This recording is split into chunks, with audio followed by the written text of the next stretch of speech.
Hi മക്കളെ, നമസ്കാരം. സ്മിത ടീച്ചറാണ്. +1 ഫിസിക്സിലെ ഫോക്കസ് ഏരിയ ബേസ്ഡ് ആയിട്ടുള്ള മുൻ വർഷങ്ങളിലെ ചോദ്യങ്ങളിൽ നിന്ന് തിരഞ്ഞെടുത്ത ഏറ്റവും പ്രധാനപ്പെട്ട ചോദ്യങ്ങളും അവയുടെ ഉത്തരങ്ങളും പരിശോധിക്കുന്ന 4ാമത്തെ ക്ലാസ് ആണിന്ന്. മുൻ ക്ലാസ്സുകളിൽ 1 മാർക്കിന്റെയും 5 മാർക്കിന്റെയും 4 മാർക്കിന്റെയും വളരെ പ്രധാനപ്പെട്ട കുറെ ക്വസ്റ്റ്യൻസും അവയുടെ ആൻസേഴ്സും കണ്ടു കഴിഞ്ഞു. 4 മാർക്കിന്റെ ഒരെണ്ണം കൂടി പറഞ്ഞു തരാം. എല്ലാവർക്കും ക്ലാസ്സിലേക്ക് സ്വാഗതം.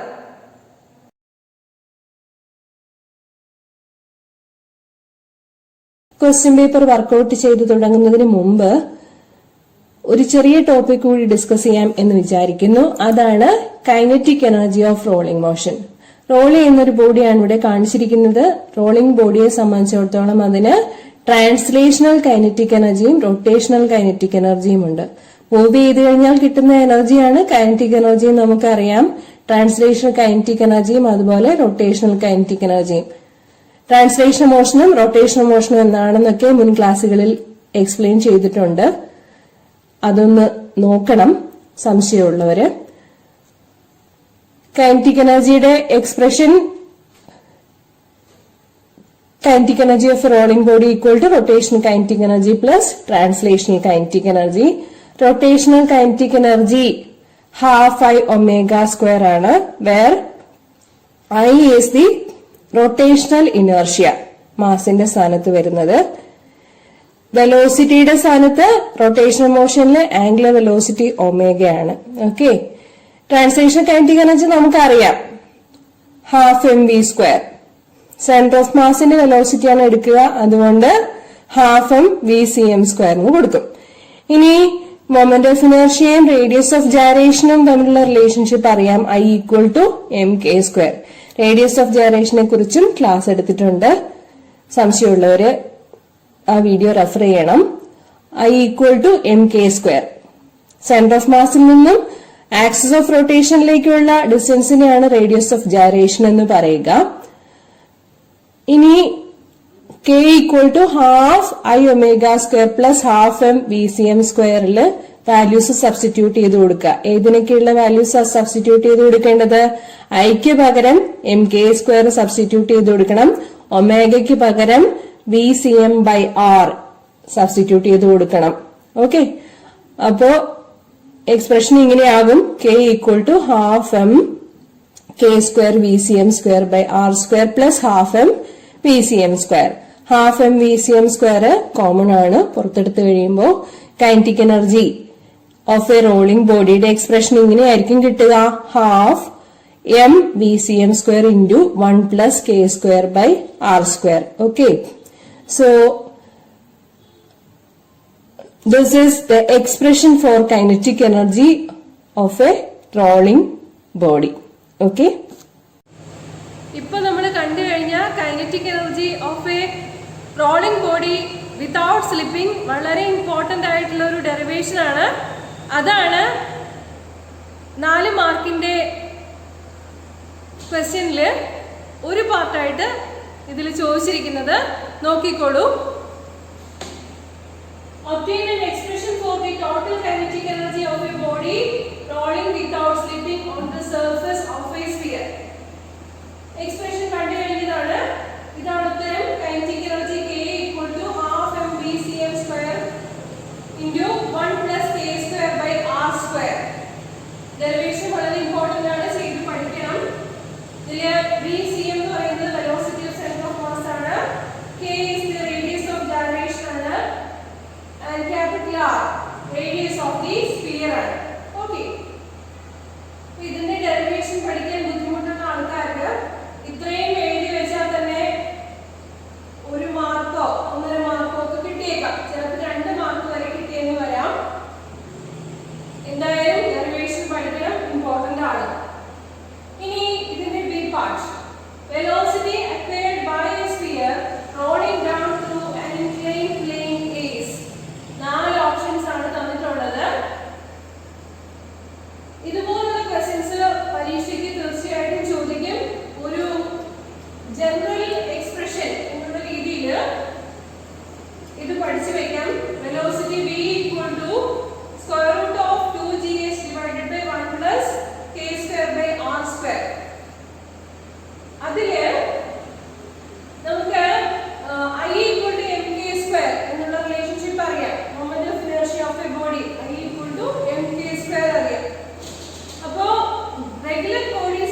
k square by r square value 2/5 എന്ന് കിട്ടുന്നതാണ്.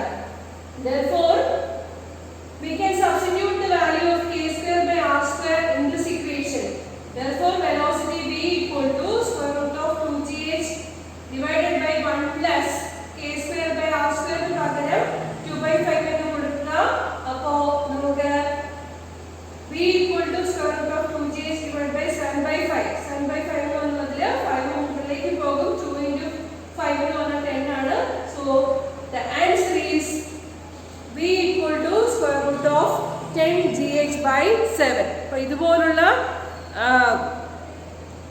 ക്വസ്റ്റ്യൻ എപ്പോഴും ചോദിക്കാറുണ്ട്. Kinetic energy of a rolling body without slipping എന്നുള്ള ഭാഗത്ത് നിന്ന്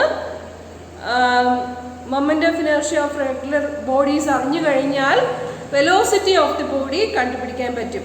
okay, perpendicular axis theorem and parallel axis theorem. ആദ്യം തന്നെ പെർപെൻഡിക്കുലർ ആക്സിസ് തിയറം എന്താണെന്ന് നോക്കാം. നമുക്ക് സെന്റർ ഓഫ് മാസ് എന്താണെന്നും സെന്റർ ഓഫ് ഗ്രാവിറ്റി എന്താണെന്നും ഒക്കെ അറിയാം. ഒരു ബോഡി കൺസിഡർ ചെയ്യുക, ഒരു തിൻ പ്ലേറ്റ്. ആ തിൻ പ്ലേറ്റിനെ ലാമിന എന്ന് പറയാം. ഈ ലാമിനയിലെ ഏതെങ്കിലും ഒരു ആക്സിസിൽ കൂടിയുള്ള മൊമെന്റ് ഓഫ് ഇനർഷ്യ എന്നാൽ ആ ആക്സിസിന് പെർപെൻഡിക്കുലർ ആയിട്ടുള്ള മറ്റ് രണ്ട് ആക്സിസുകളിൽ കൂടിയുള്ള മൊമെന്റ് ഓഫ് ഇനർഷ്യകളുടെ തുകയായിരിക്കും എന്ന് പറയുന്നതാണ് perpendicular axis theorem. Okay, perpendicular ആക്സിസുകൾ മനസ്സിലാക്കാൻ ഏറ്റവും എളുപ്പം നമുക്ക് ഒരു മുറിയുടെ കോർണർ എടുക്കുന്നതാണ്. ഇപ്പോൾ നമ്മൾ നിൽക്കുന്നത് XY പ്ലെയിനിലാണെന്ന് വിചാരിക്കാം.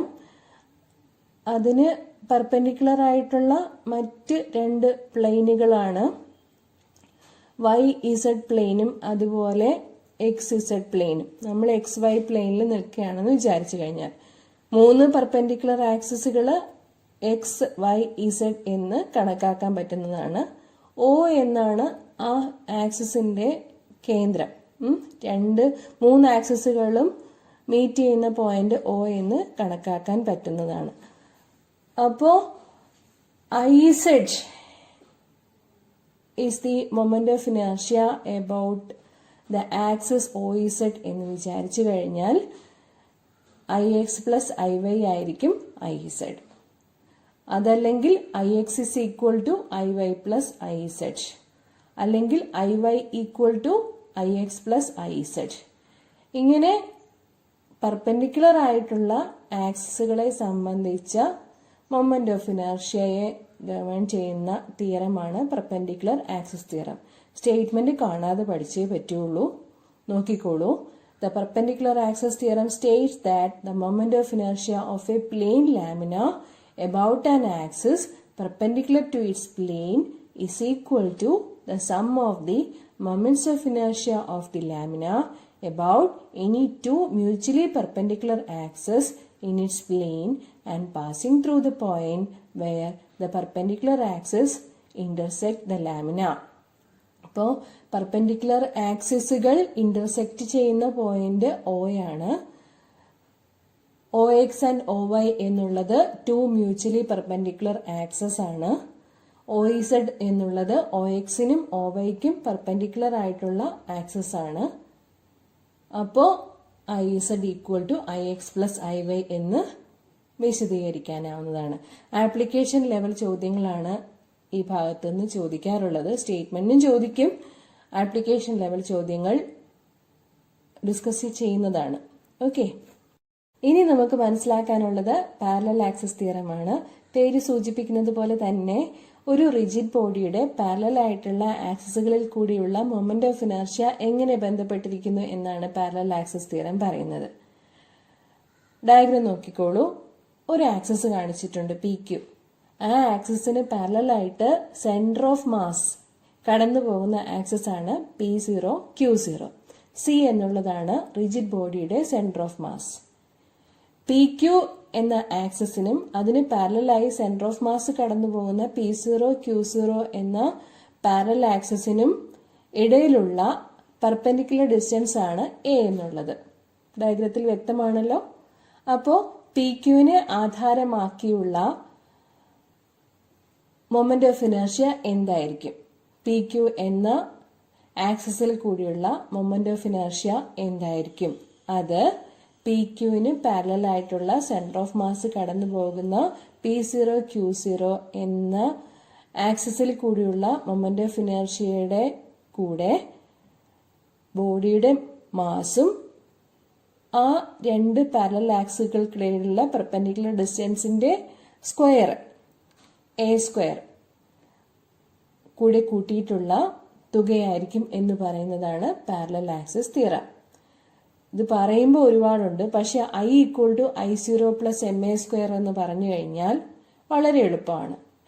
ഈ mathematical statement I = I0 + MA² എന്ന പാരലൽ ആക്സിസ് തിയറത്തിന്റെ മാത്തമാറ്റിക്കൽ സ്റ്റേറ്റ്മെന്റ് എക്സ്പ്ലെയിൻ ചെയ്യാനും വളരെ എളുപ്പമാണ് ചിത്രം വെച്ചിട്ട്. I എന്നുള്ളത് പി ക്യുവിനെ ആധാരമാക്കിയുള്ള മൊമെന്റ് ഓഫ് ഇനർഷ്യയാണ്. അതാണ് നമുക്ക് കണ്ടുപിടിക്കാനുള്ളത്. I0 എന്താണ്? ഈ ആക്സിസിന് പാരലൽ ആയിട്ട് സെന്റർ ഓഫ് മാസ് കടന്നു പോകുന്ന ആക്സിസിൽ കൂടിയുള്ള മൊമെന്റ് ഓഫ് ഇനർഷ്യയാണ്. M എന്താണ്? M എന്ന് പറയുന്നത് റിജിഡ് ബോഡിയുടെ മാസ് ആണ്. A എന്താണ്? A എന്ന് പറയുന്നത് പാരലൽ ആക്സിസുകൾക്കിടയിലുള്ള പെർപെൻഡിക്കുലർ ഡിസ്റ്റൻസ് ആണ്. A ഡയഗ്രത്തിൽ വ്യക്തമായിട്ട് കാണിച്ചിട്ടുണ്ട്. ഓക്കെ, സോ സ്റ്റേറ്റ്മെന്റ് പഠിച്ചോളൂ. The parallel axis theorem states that the moment of inertia of a rigid body about any axis is equal to the moment of inertia about a parallel axis through the center of mass plus the product of mass of the body and the square of the perpendicular distance between the axes. Statement ഇങ്ങനെ തന്നെ എഴുതി പഠിക്കണം. കാര്യം മനസ്സിലാക്കി എഴുതി പഠിച്ചാൽ മതി.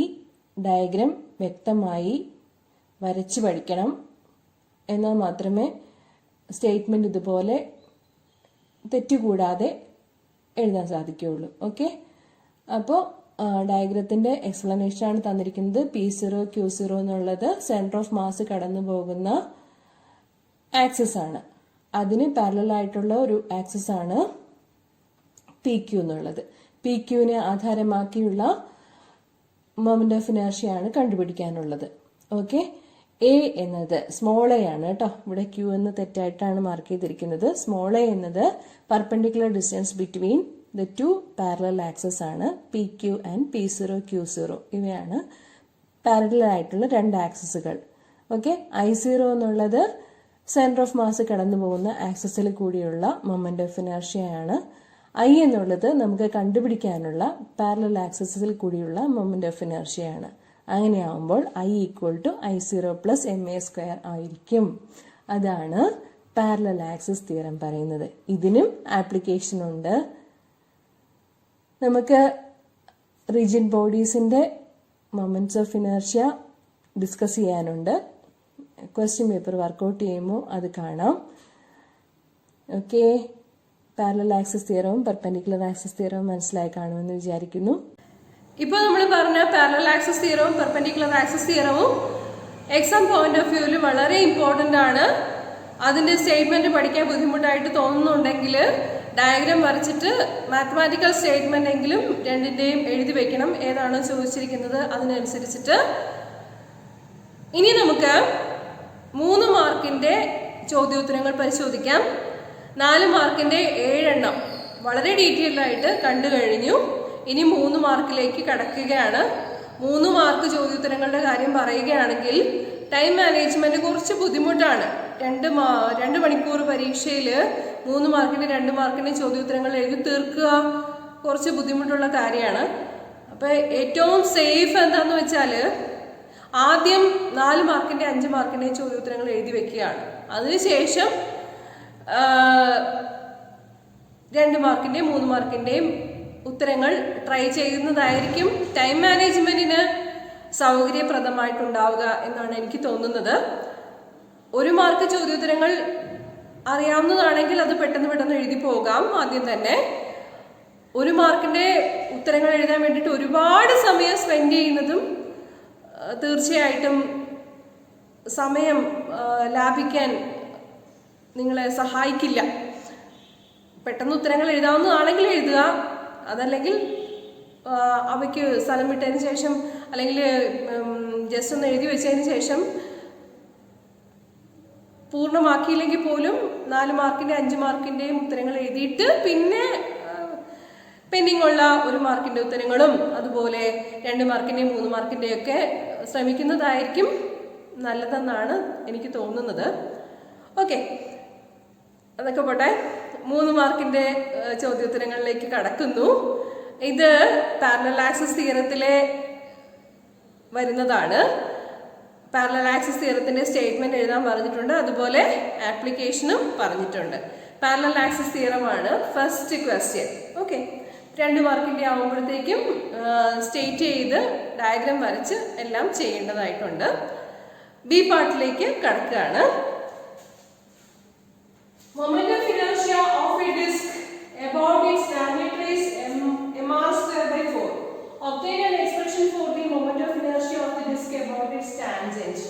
ഒരു ഡിസ്ക് ആണ്. ഡിസ്ക് എന്ന് പറയുമ്പോൾ നമ്മുടെ പപ്പടം പോലെയുള്ളത്.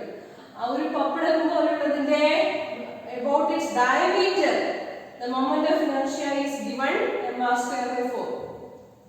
തന്നിട്ടുണ്ടായിരിക്കും അത്. അതിന്റെ ഡെറിവേഷൻ കുറച്ച് ലെങ്ത് ഡെറിവേഷൻ ആണ്. തൽക്കാലം പഠിക്കേണ്ട ആവശ്യമില്ല, തന്നിട്ടുണ്ടാവും. mr²/4 moment of inertia of the disk about its diameter തന്നിരിക്കുന്നു. Obtain an expression for the moment of inertia of the disk about its tangent. ഇത് നമുക്ക് പാരലൽ ആക്സിസ് തിയറം അപ്ലൈ ചെയ്ത് കണ്ടുപിടിക്കാൻ പറ്റും. പാരലൽ ആക്സിസ് തിയറം എന്ന് പറയുന്നത് എന്താണ്? ഒരു സെന്റർ ഓഫ് മാസ് പാസ് ചെയ്യുന്ന ആക്സിസിൽ കൂടിയുള്ള മൊമെന്റ് ഓഫ് ഇനർഷ്യ അറിയാമെന്നുണ്ടെങ്കിൽ അതിന് പാരലൽ ആയിട്ടുള്ള മറ്റൊരു ആക്സിസിൽ കൂടിയുള്ള മൊമെന്റ് ഓഫ് ഇനർഷ്യ കണ്ടുപിടിക്കാൻ വേണ്ടിയിട്ട് I = ICM + ma² എന്നുള്ള ഇക്വേഷൻ പ്രയോജനപ്പെടുത്താം എന്നുള്ളതാണ്. ma² അല്ലെങ്കിൽ mr², where r is the radius of the disk. Okay, radius of the disk. ഇവിടെ നമുക്ക് തന്നിരിക്കുന്നത് about CD, about the diameter CD, the moment of inertia is mr²/4. Okay, ഈ ഡിസ്കിന്റെ mass m ആണ്, അതിന്റെ റേഡിയസ് r ആണ്. അങ്ങനെയാണെങ്കിൽ about a tangent, ഇതാണ് നമ്മുടെ ടാൻജന്റ്. ആ ടാൻജന്റിൽ കൂടിയുള്ള moment of inertia IT = ICM plus mr² എന്നുള്ളതാണ്. ICM വാല്യൂ ആണ്, about the center of mass value ആണ് mr²/4 എന്ന് തന്നിരിക്കുന്നത്. അല്ലെങ്കിൽ about the diameter വാല്യൂ ആണ് moment of inertia mr²/4 എന്ന് തന്നിരിക്കുന്നത്. So about a tangent, the moment of inertia of the disk will be mr²/4 plus mr². Okay, IT = moment of inertia of the disk about the diameter CD plus mr², where is the mass of the disk and r is the radius of the disk. Therefore IT = 1/4 mr² plus mr². ഒരു mr² ഉം 4 mr² കൂടി കൂട്ടി കഴിഞ്ഞാൽ 5/4 mr² എന്നായിരിക്കും കിട്ടുക. So this is an application of parallel axis theorem. ഇതുപോലെ perpendicular axis തിയറത്തിന്റെ ആപ്ലിക്കേഷൻസും ചോദിക്കാറുണ്ട്. തുടർന്നുള്ള ക്ലാസ്സുകളിൽ അവ ഡിസ്കസ് ചെയ്യാം. ഓക്കെ, 3 മാർക്കിന്റെ അടുത്ത ചോദ്യം പരിശോധിക്കാം. ഇത് ഫസ്റ്റ് ചാപ്റ്റർ യൂണിറ്റ്സ് ആൻഡ് മെഷർമെന്റ്സിലെ ഡയമെൻഷണൽ അനാലിസിസിൽ വരുന്നതാണ്. Dimensional analysis and applications of dimensional analysis വളരെ ഇമ്പോർട്ടൻ്റ് ആണ്. നമ്മൾ ഈ മോഡൽ ക്വസ്റ്റ്യൻ പേപ്പർ വർക്കൗട്ട് ചെയ്യാൻ തുടങ്ങിയപ്പോൾ, അല്ലെങ്കിൽ മോഡൽ ക്വസ്റ്റ്യൻസ് വർക്കൗട്ട് ചെയ്യാൻ തുടങ്ങിയപ്പോൾ ഡയമെൻഷണൽ അനാലിസിസിൽ ഒരു ക്വസ്റ്റ്യൻ ഓൾറെഡി കണ്ടു കഴിഞ്ഞതാണ്. ഇതിനെക്കുറിച്ചൊരു വീഡിയോ ക്ലാസ്സും ചെയ്തിട്ടുണ്ട്. ലിങ്ക് ഡിസ്ക്രിപ്ഷൻ ബോക്സിൽ കൊടുത്തിരിക്കാം, കാണണം, പഠിക്കണം. ഈ ക്വസ്റ്റ്യനിലേക്ക് കടക്കുന്നു. Dimension of gravitational constant is dash. 1 മാർക്കിന്റെ ക്വസ്റ്റ്യൻ ആണ്. B part. A physical quantity is given by h = fv²/L, where f is the force, v is the velocity, and L is the angular momentum. Find the dimension of h.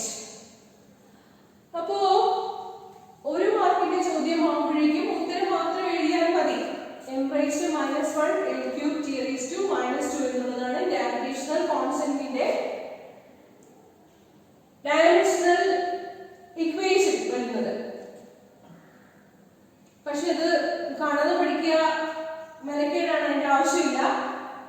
നമ്മള് ഫോഴ്സിന്റെ equation എഴുതിയിട്ട് അതിൽ നിന്നും gravitational കോൺസ്റ്റന്റിന്റെ equation എഴുതി dimensional formula reduce ചെയ്തെടുത്താൽ മതി. Law of gravitation prakaram, the force acting on a body of mass m small m on the surface of the earth is F equal to G capital M small m divided by R square, where G is the gravitational constant, M is the mass of the earth, small m is the mass of the body, and R is the radius of the earth. ഇതിൽ നിന്നും gravitational constant equation വരിക cross multiply ചെയ്യുമ്പോൾ FR square divided by capital M into small m. ഇനി dimensions കൊടുത്താൽ മതി. ഫോഴ്സിന്റെ dimensional equation അറിഞ്ഞിരിക്കണം. ഫോഴ്സിന്റെ ഡയമെൻഷണൽ ഇക്വേഷൻ എന്ന് പറയുന്നത് m(L)(T)⁻2 ആണ്. ഏത് ഓർമ്മത്തിൽ ചോദിച്ചാലും അറിഞ്ഞിരിക്കണം. അത്ര ഇമ്പോർട്ടന്റ് ആണ് ഫോഴ്സിന്റെ ഡയമെൻഷൻ എന്ന് പറയുന്നത്. So the dimensional formula for force is F within square bracket equal to m(L)(T)⁻2 within square bracket. Okay. അപ്പോ അത് കൊടുക്കുക m(L)(T)⁻2. പിന്നെന്താ R square. R എന്ന് പറയുമ്പോൾ ഡിസ്റ്റൻസ് ആണ്, ലെങ്ത് ആയിട്ടാണ് മെഷർ ചെയ്യുന്നത്. അതിന്റെ ഡയമെൻഷൻ L. R square വരുന്നത് കൊണ്ട് L square. പിന്നെന്താ m into m ഇല്ലേ, അപ്പോ m square ആണ്, മാസിന്റെ സ്ക്വയർ ആണ് വരുന്നത്. അതിന്റെ ഡയമെൻഷൻ എഴുതുമ്പോൾ m square. എന്തൊക്കെ വരും? L into L square എന്തായിരിക്കും? L cube ആണ്. പിന്നെ T⁻². അതുകൊണ്ട് m ഉം m square കൂടി ക്യാൻസൽ ചെയ്തിട്ട് m⁻⁻1 വരും. So the dimension formula for G is m⁻⁻1 L³ T⁻². ഇതിന്റെ സ്റ്റെപ്സ് കാണിക്കേണ്ട ആവശ്യമില്ല, പക്ഷേ ഉത്തരം റെഡിമെയ്ഡ് ആയിട്ട് അറിയില്ല എന്നുണ്ടെങ്കിൽ ചെയ്ത് നോക്കിയിട്ട് വേണം ഉത്തരം എഴുതാൻ. 1 മാർക്ക് ക്വസ്റ്റ്യൻ ആണ്. സെക്കൻഡ് പാർട്ടിലേക്ക് കടക്കുന്നു. എച്ചിന്റെ ഇക്വേഷൻ തന്നിട്ടുണ്ട്, F(V²)L എന്ന്. അതിൽ നിന്നും എച്ചിന്റെ ഡയമെൻഷണൽ ഫോർമുല ചെയ്യാനാണ് പറഞ്ഞിരിക്കുന്നത്. F force, V velocity, L angular momentum ആണെന്ന് തന്നിട്ടുണ്ട്. ഫോഴ്സിന്റെ കാര്യം ഓൾറെഡി പറഞ്ഞു കഴിഞ്ഞു. m(T)⁻2 ആണ് ഡയമെൻഷണൽ ഇക്വേഷൻ എന്നുള്ളത്. വെലോസിറ്റിയുടെ നമുക്കറിയാം. വെലോസിറ്റി എന്ന് പറഞ്ഞാൽ ഡിസ്റ്റൻസ് ബൈ ടൈം ആണ്. ഡിസ്റ്റൻസ് ലെങ്ത് ആയിട്ട് മെഷർ ചെയ്യും, t ക്യാപിറ്റൽ ടൈം. അപ്പോ ഡയമെൻഷൻ വരിക ഡിസ്റ്റൻസിന് കറസ്പോണ്ടിങ് ആയിട്ട് L ഉം t ക്ക് കറസ്പോണ്ടിങ് ആയിട്ട് ക്യാപിറ്റൽ T യും. പെർ സെക്കൻഡ് ആയതുകൊണ്ട് T⁻⁻1 വരും. So V equal to L(T)⁻1 dimensions. ഇനി V² അല്ലേ, അപ്പൊ അതുകൊണ്ട് എന്ത് വരും? L² T⁻⁻2 എന്ന് വരും സ്ക്വയർ എടുക്കുമ്പോൾ. പിന്നെ അറിയാനുള്ളത് ആംഗുലർ മൊമെന്റത്തിന്റെ ഡയമെൻഷണൽ ഇക്വേഷൻ എന്താണെന്നുള്ളതാണ്. ആംഗുലർ മൊമെന്റം എന്ന് പറഞ്ഞാൽ മൊമെന്റം ഓഫ് ലീനിയർ മൊമെന്റം ആണ്. അതായത് ലീനിയർ മൊമെന്റം mv, അതിന്റെ ഡിസ്റ്റൻസ് പെർപെൻഡിക്കുലർ ഡിസ്റ്റൻസ് വെച്ച് മൾട്ടിപ്ലൈ ചെയ്യുമ്പോഴാണ് നമുക്ക് കിട്ടുക ആംഗുലർ മൊമെന്റം. റേഡിയൽ ഡിസ്റ്റൻസ് വെച്ച് മൾട്ടിപ്ലൈ ചെയ്യുമ്പോഴാണ് ആംഗുലർ മൊമെന്റം കിട്ടുന്നത്. റൊട്ടേറ്റിംഗ് ഇഫക്റ്റ് ഉള്ള റൊട്ടേഷണൽ മോഷൻ ഉള്ള ഒരു വസ്തുവിന്റെ മൊമെന്റത്തിന് പറയുന്ന പേരാണ് ആംഗുലർ മൊമെന്റം എന്നുള്ളത്. mvr ആണ് ഇക്വേഷൻ. അതിൽ നിന്നും ഡയമെൻഷണൽ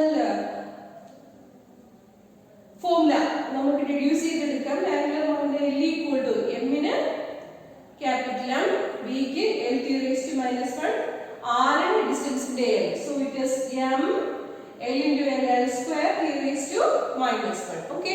സോ വേണ്ട വാല്യൂസ് എല്ലാം കിട്ടിക്കഴിഞ്ഞു. ഇക്വേഷനിൽ സബ്സ്റ്റിറ്റ്യൂട്ട് ചെയ്ത് കൊടുത്താൽ മതി.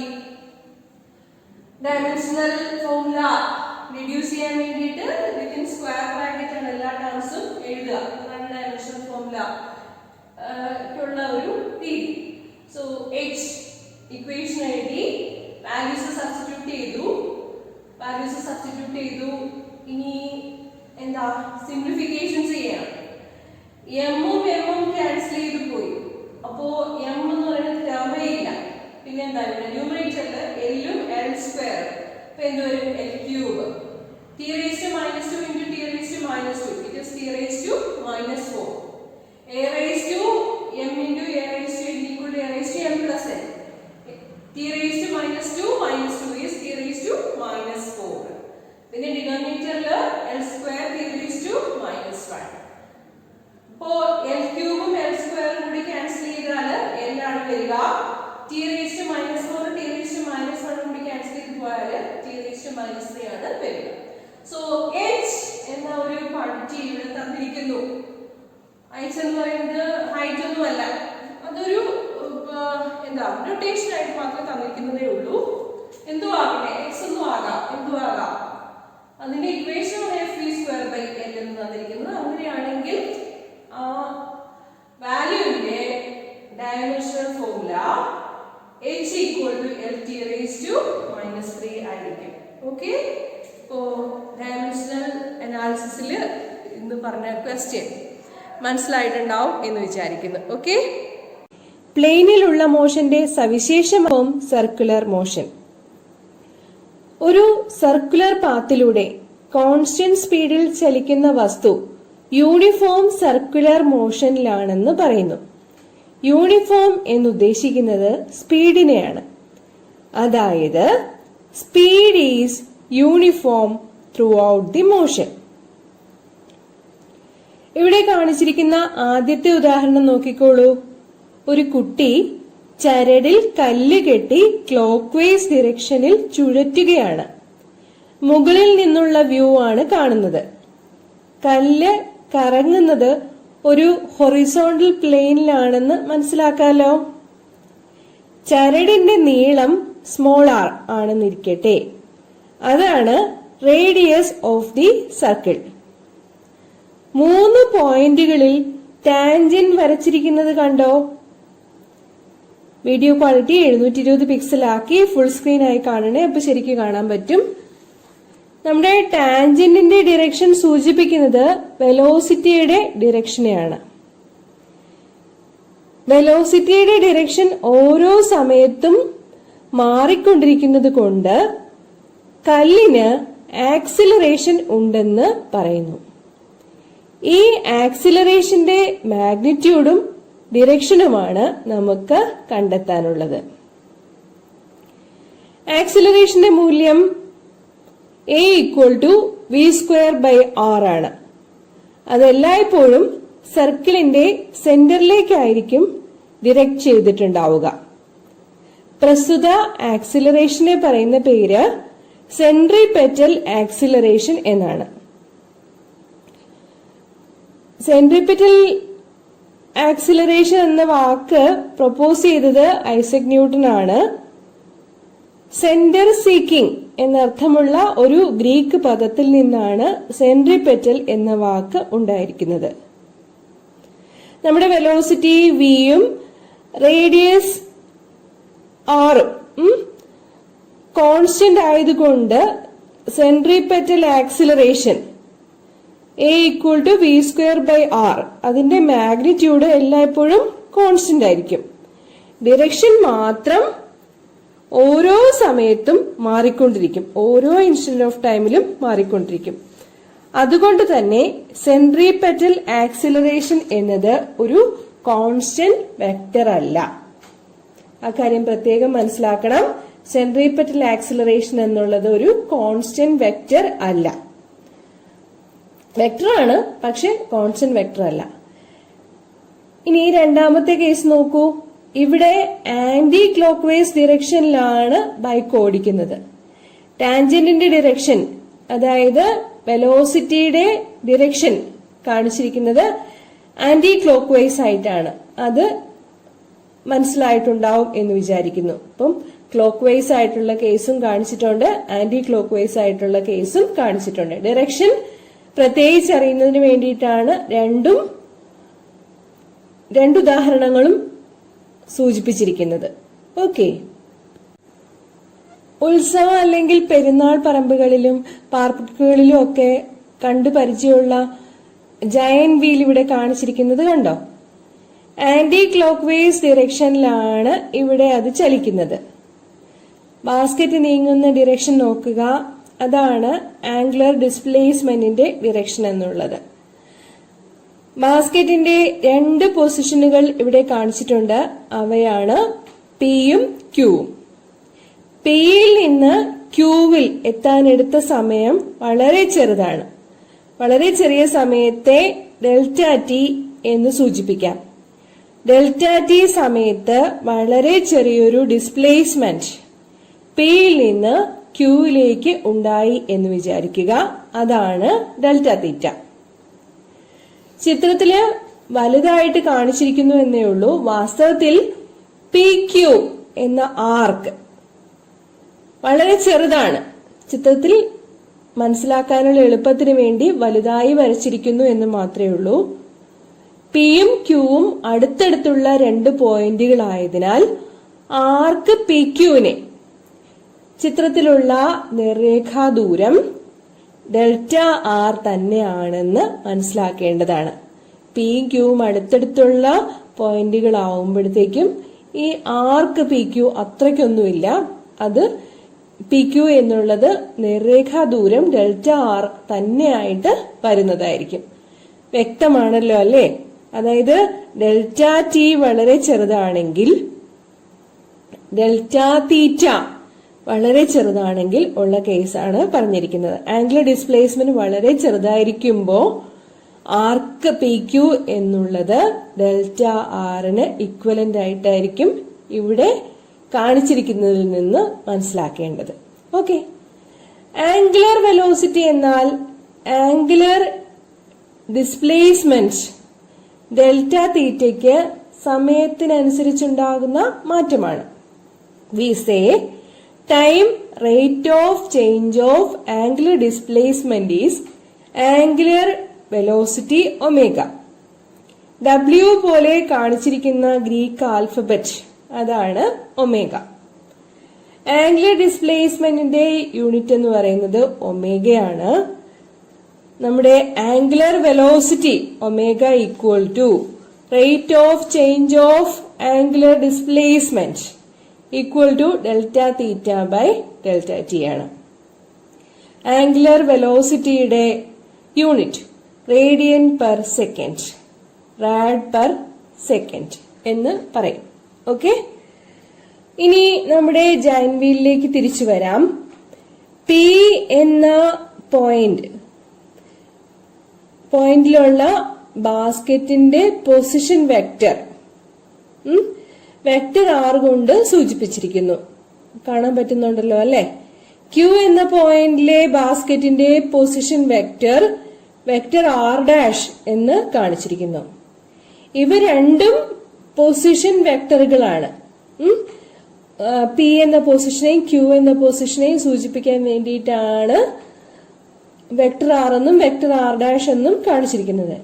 അവയുടെ മാഗ്നിറ്റ്യൂഡ് എന്ന് പറയുന്നത് റേഡിയസ് ഓഫ് ദി സർക്കിൾ, അതായത് സ്മോളർ ആണ്.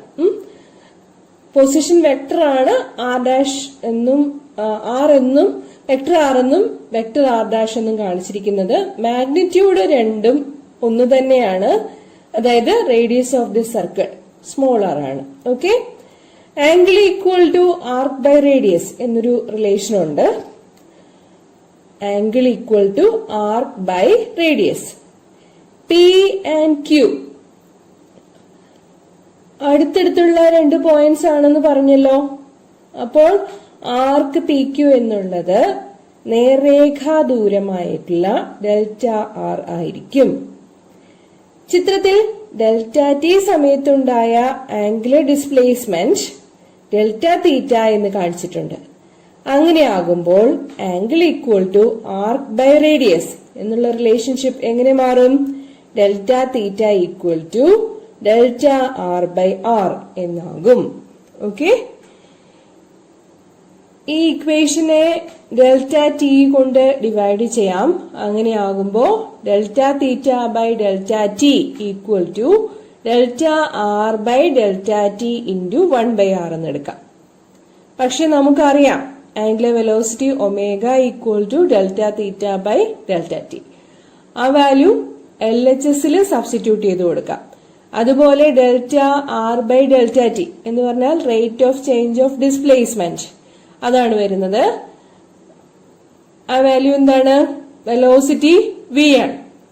അങ്ങനെ വരുമ്പോ നമ്മുടെ റിലേഷൻഷിപ്പ് കിട്ടുന്നത് omega equal to v by r എന്നായിരിക്കും. ഡെൽറ്റ തീറ്റ ബൈ ഡെൽറ്റ ടിക്ക് പകരം ഒമേഗ കൊടുക്കാം, ഡെൽറ്റ ആർ ബൈ ഡെൽറ്റ ടിക്ക് പകരം വി കൊടുക്കാം, പിന്നെ 1/r ഉണ്ട്. So omega equal to v by r or v equal to R omega. Clear ആണല്ലോ അല്ലേ? ഇപ്പൊ പറഞ്ഞ സർക്കുലർ മോഷൻ എന്ന ഭാഗത്ത് നിന്നുള്ളതാണ് 3 മാർക്കിന്റെ അടുത്ത ക്വസ്റ്റ്യൻ.